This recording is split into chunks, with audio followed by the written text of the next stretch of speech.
Au cours de cette expérience, nous allons montrer le troisième transfert thermique possible, le transfert par conduction. Donc nous allons utiliser le même matériel que tout à l'heure, à savoir une lampe à alcool, une sonde thermométrique reliée à son boîtier électronique qui va donc nous indiquer la température de l'extrémité de la sonde.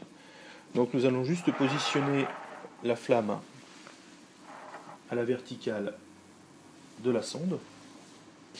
Et comme nous l'avons vu dans l'expérience sur la convection, la température à l'extrémité de la sonde augmente assez rapidement.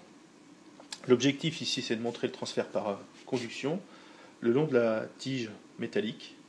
La chaleur va se propager donc d'atome en atome en les faisant vibrer de plus en plus vite. Les chocs interatomiques vont augmenter en fréquence et donc ces vibrations des atomes à l'extrémité de la sonde vont se transmettre de proche en proche, d'atome en atome, le long de la tige métallique. Et normalement, au bout d'un certain moment, lorsque je vais positionner mon doigt sur la sonde métallique, je vais sentir l'effet de la propagation de la chaleur sur mon doigt, puisqu'effectivement, la chaleur va se propager à l'intérieur de la tige.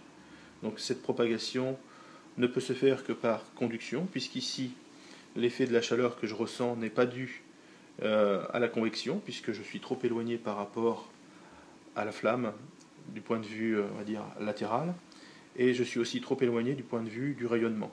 Donc ici, la sensation de chaleur que j'ai au bout du doigt ne peut être expliquée que par la convection dans la tige.